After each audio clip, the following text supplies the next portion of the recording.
Hello, welcome to Atheists Talk, produced by Minnesota Atheists. I'm your host, August Berkshire. During and at the end of this program, you'll see contact information about how you can get more information about Minnesota Atheists, including a free sample newsletter. In 2008, an organization called Marry Me Minnesota was created by 3 same-sex couples. The purpose of the organization was to challenge Minnesota's ban against same-sex marriage. On our program today, we're pleased to have 2 of those founders of Marry Me Minnesota, Doug Benson and Duane Gajewski. Welcome, Doug and Duane. Thanks, August. Yeah. Nice to be here. Yeah, well, thanks for coming. And well, let's start with a little background on the 2 of you. How long have you been together as a couple? We've been together for over 21 years. 21 years. Correct. Okay. And you've been legally married a number of times, but all outside of Minnesota, unfortunately, because it's not legal in Minnesota.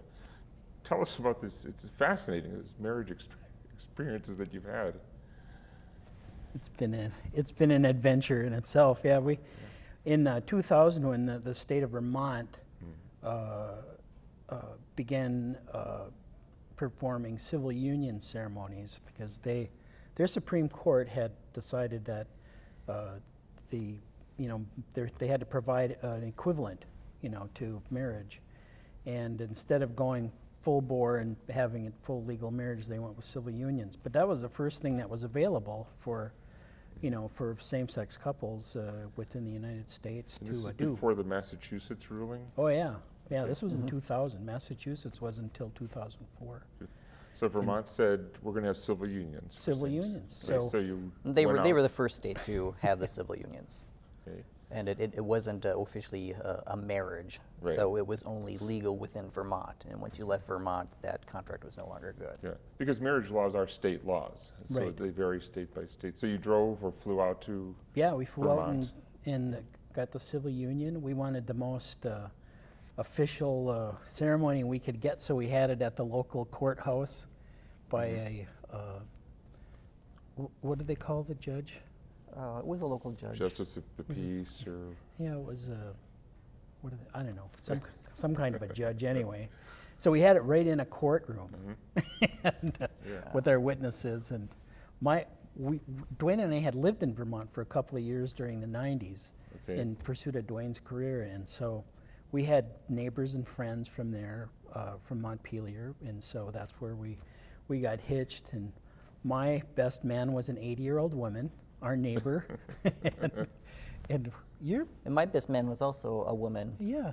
Her name Okay. was Lynn Fish from where I was working at the time. yeah. No, Mine was Lillian Brewster. okay. Yeah, she kind of served as our surrogate mom while we were out there. Yeah, she was our next door neighbor Yeah. in a Right. set of townhomes. Okay. Yeah. So this was a Vermont civil union. Was it essentially the same as marriage or close to it? Well, the problem with civil unions is that it's not the same. Mhm. It has a different name, and Yeah. the biggest problem with civil unions is, on a day basis, people don't really know what that Yeah. is. They understand what married is, but they don't really understand what civil Yeah. unions are. And even though it carries the same, legally carries the same weight, culturally it doesn't. Yeah, because separate but equal is not equal. Yeah. And in fact, in 2004, the Massachusetts Supreme Court recognized this when it said, according to our state constitution in Massachusetts, you can't discriminate against gay people, and you have to offer marriage. And the state legislature came back and said, well, can we give them all the rights but call it something different? And the Massachusetts Supreme Court said, no. You can call it whatever you want, but you have to call it the same thing for straights and gays. So they said, okay, well, we'll call it marriage then for both. So that court really understood that separate is not equal. It's got to be the same for everybody. Yeah, I like when people ask about, they kind of come up and, if they're against marriage equality, they'll come up and kind of whine at you and go, do you have to call it marriage? And it's like you ask them back, well, why do you not want it to be called Yeah. marriage? You know, what's the point? Well, obviously they want to be special. Yeah. You know, they want to pervert. Well, I mean, one solution would be to let religions keep the word marriage and call all ceremonies by the state civil unions, including straight ceremonies. Because the Massachusetts Supreme Court said you can call it what you want, but it has to be the same for everybody. yeah. But of course, marriage has become such a secular word as well as a religious word that just gets to be too awkward. And Yeah. If Just everybody marriage. if everybody got the same piece Same of paper and civil union and then whatever you want to do after that, Yeah. that's fine with me. I don't if they want to do away with the word marriage, that's fine. Yeah, But and, as long and as in we fact, get the if same thing. the state wants to get out of the marriage business altogether Yeah. and not marry anybody, well, that's at least equal treatment under the law. Yeah. Right. Right. So, Yeah, that's the thing I really have a problem with. They Yeah. can't. Well, another problem with using different terminology for different types of legal contracts, although they're claiming that it's the same, it's not going to be very long before legislators will start making laws that will specify one term versus another term, and then almost immediately you're going to have different treatment. good point. Yeah. So in 2000, you go to Vermont, get a civil union. And by the way, I think since then, they've grandfathered all those civil unions into marriages. So now I think you're considered married Yes. in Vermont. In Vermont.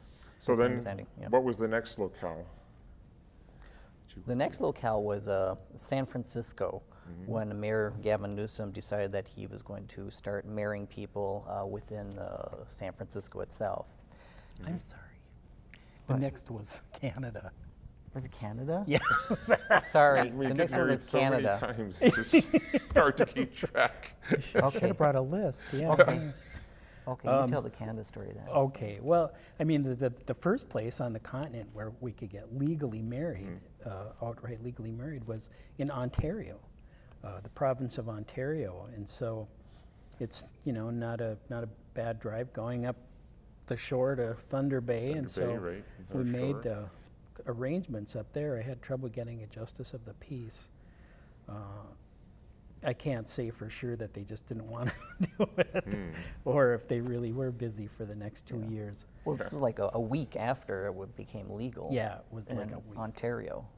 Yeah. But we thought, how things go. We thought we better take advantage of this now while it's there. So, and then we knew it was going to be an artifact, basically, for us to bring home with us, like the Vermont Civil Union. We knew it wasn't going to, have force of law in Minnesota, but at least we would have that. Yeah. And those symbols are important with a couple, who are committed to each other for life. It's something that our culture, bestows on people that want to, make that commitment.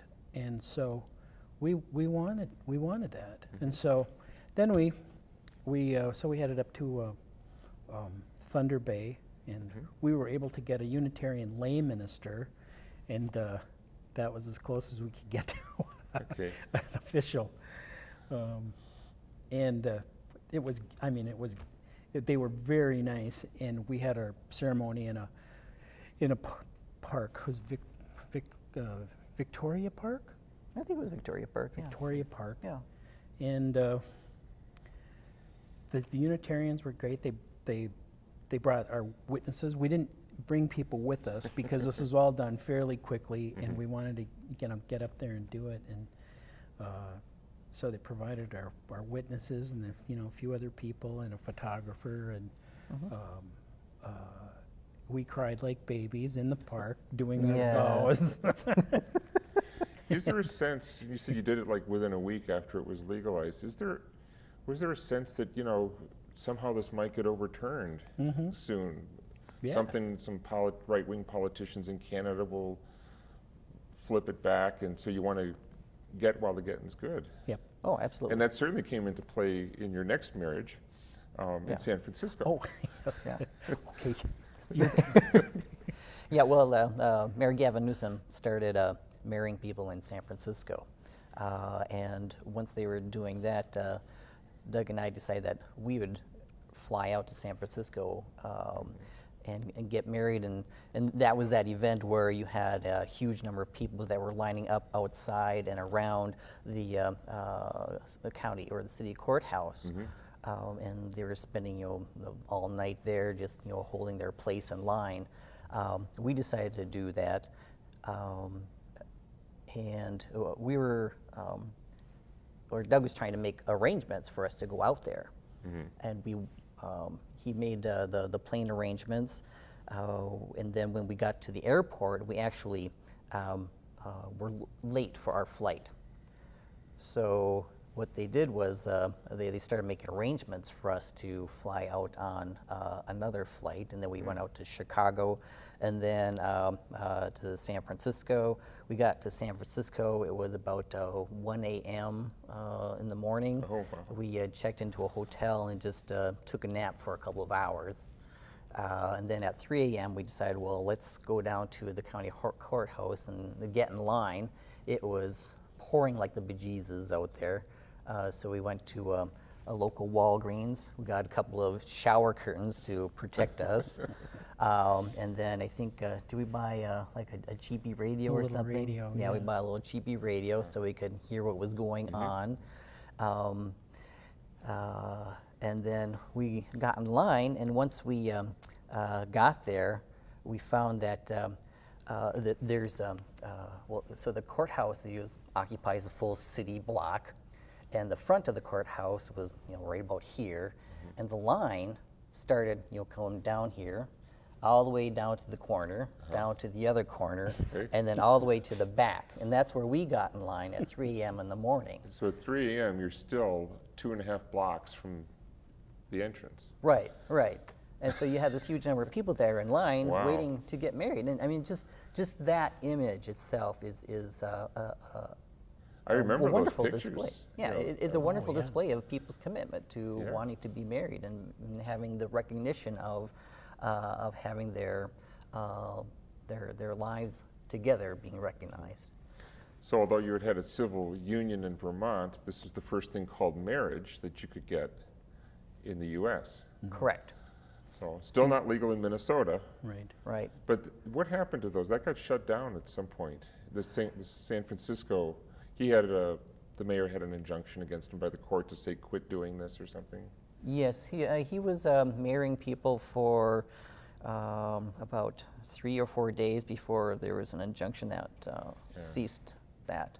And then later on, there were some court challenges with regard to the legality of the marriages themselves, because Gavin Newsom was issuing these apparently without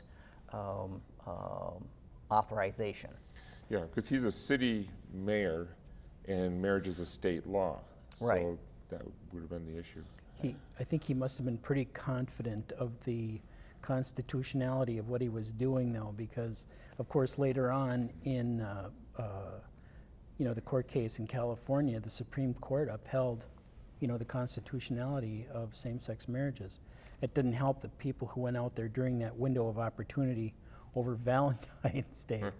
That was, it was in, the arrangements that we had made to go out there, just back up a little bit, were pretty hasty, and, we'd missed our flight to go to Chicago.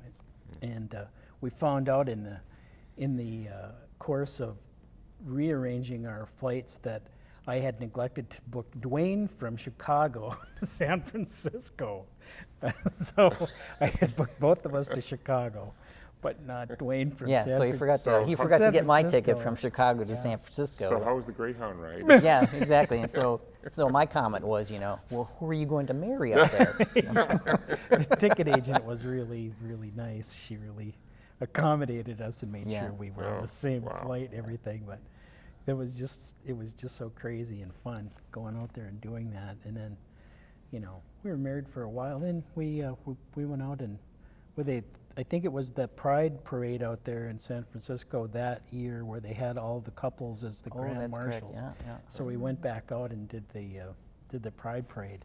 Yeah, for the Gay Pride event the following June 30th or Something end like of that. June. End of June, yeah. So when the California Supreme Court ruled that same-sex marriages were legal. This was after the San Francisco thing. Did you go back out again to get married again in California? I'm kind of losing track of your marriage. Yeah. Sure. No. No. No. Okay.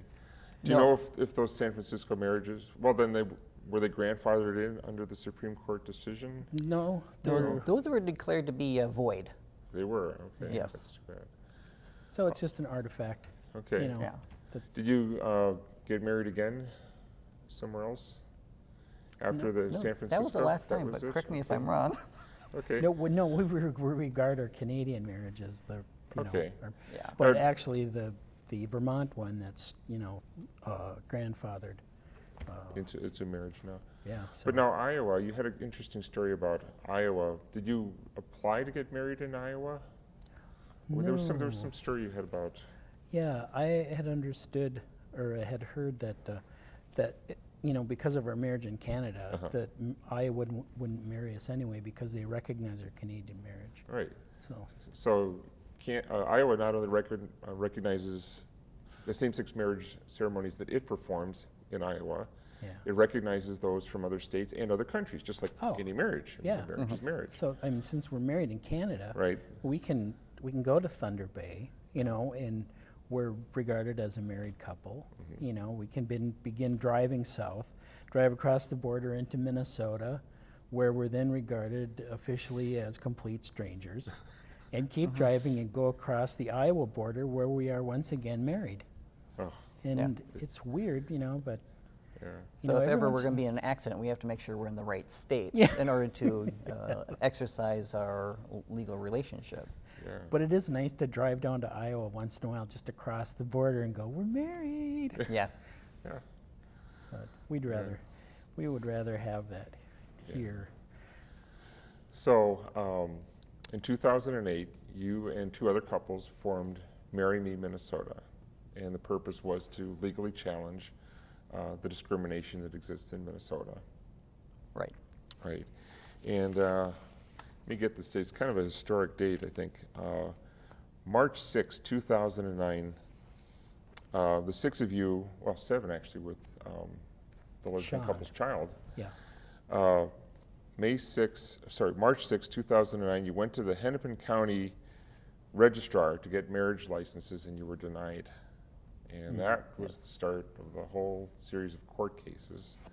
So you were denied, and then you filed suit. You were denied, and you went to trial court. And this was interesting too, the whole jurisdiction thing. You were denied by Hennepin County, the Hennepin County registrar, so you sued Hennepin County. Right. Then, when you got into the trial court, Hennepin County says, well, what are you suing us for? We don't make the law. We're just enforcing the law, right? Why don't you go sue the state? Yeah. And the state's saying, well, we don't want any part of this.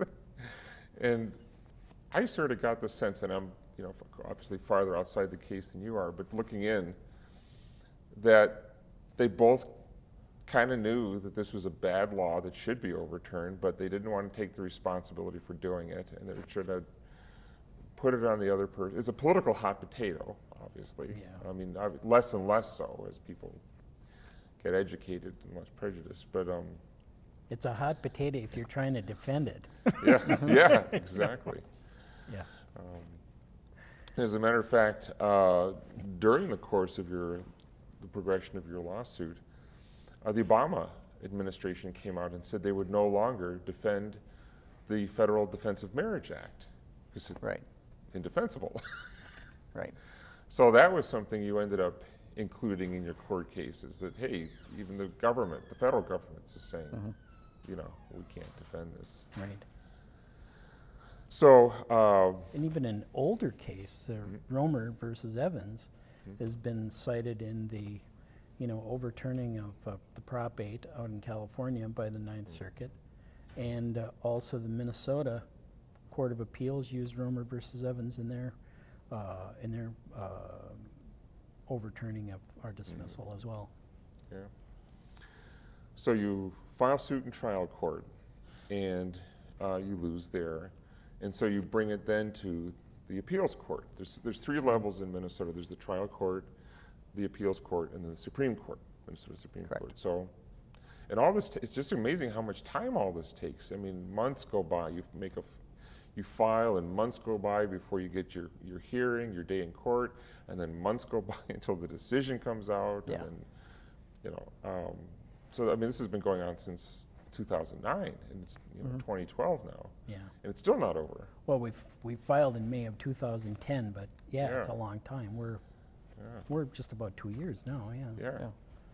So you lost in trial court, you went to the appeals court, and this is where Minnesota Atheists stepped in. We were following the case because this to us is a prime example of state-church separation. Right. That the only reason you could deny equal protection under the law to same-sex couples would be for religious reasons, which does have no standing in a court of law. Or shouldn't have. Shouldn't, yeah. Yeah. Unfortunately, they do. I mean, religions can do what they want in their marriage ceremonies. Catholics can decide we're not going to marry divorced people, and the Catholics can have that law for their religious ceremony. But the government can't discriminate against divorced people. So it's one distinction. I think Orthodox Jews won't do interfaith marriages, and that's fine for their religious ceremony. But the government can't discriminate on the basis of religion and say, we're not going to marry you because you're a Protestant and you're a Jew or whatever. Yeah. So there's the distinction. And so religions will always be free to discriminate against gay couples if they want to, but Sure. the state can't do that because that's not a secular reason. It's not a good. So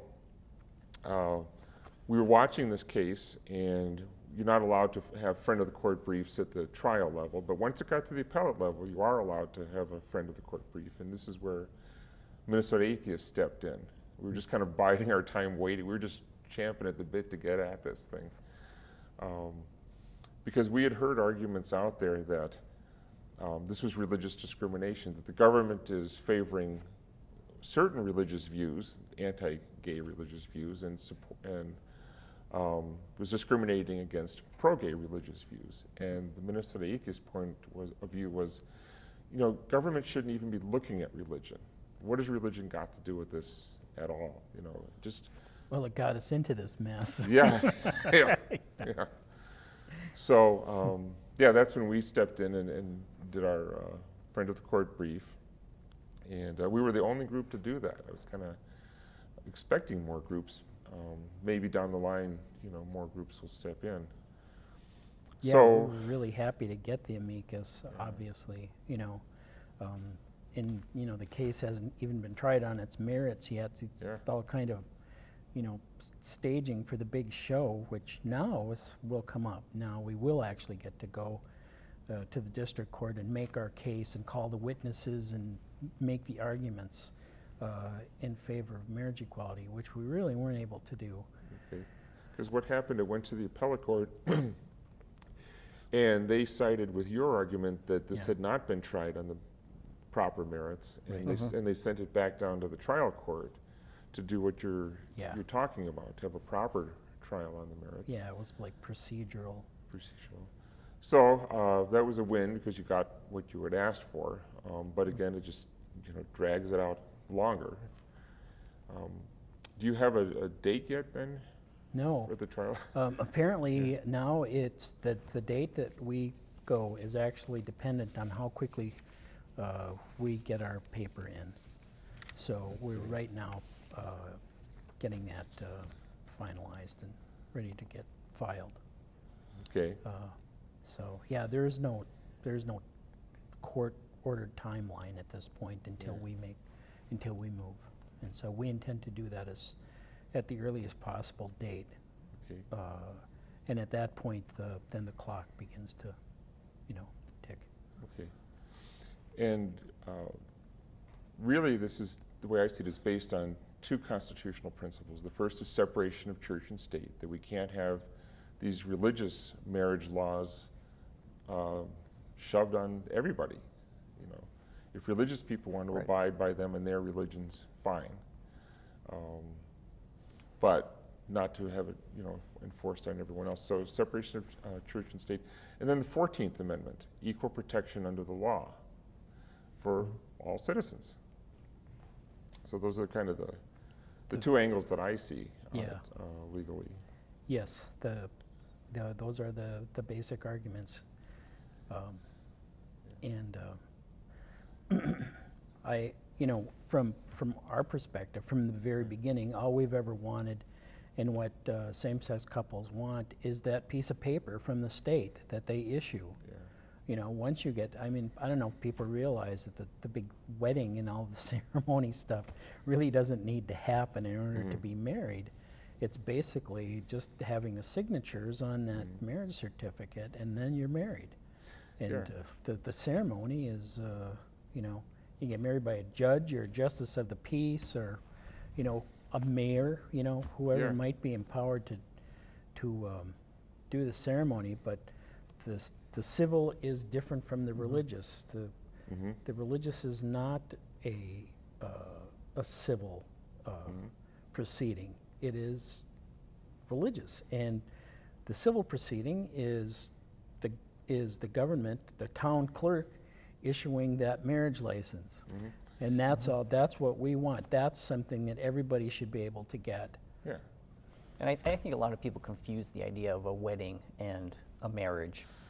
The wedding is the whole party, the event that takes place on one day where you just spend exorbitant amount of money. But the marriage is the thing that happens at the moment you sign that contract and live your lives together. The marriage is everything that happens after the wedding. And what we want to do is have the legal rights and obligations that all other married people have, so that we can visit each other in the hospital without having to ask permission of our government. We want to be able to have fair treatment in our taxes, and we want to have the recognition of our love for each other to be recognized. Yeah. Sounds reasonable to me. Well, we're out of time. Thank you for being our guest on the show today. Well, Went thank you very by much. very fast. Thanks It's for a having very us. interesting story. And thank you for tuning in to Atheists Talk, produced by Minnesota Atheists. Shortly, you'll see contact information on how you can get in touch with us. And if you'd like, you can get a free sample newsletter and a trifold pamphlet that talks about our organization. So if you're interested in us, we're interested in you.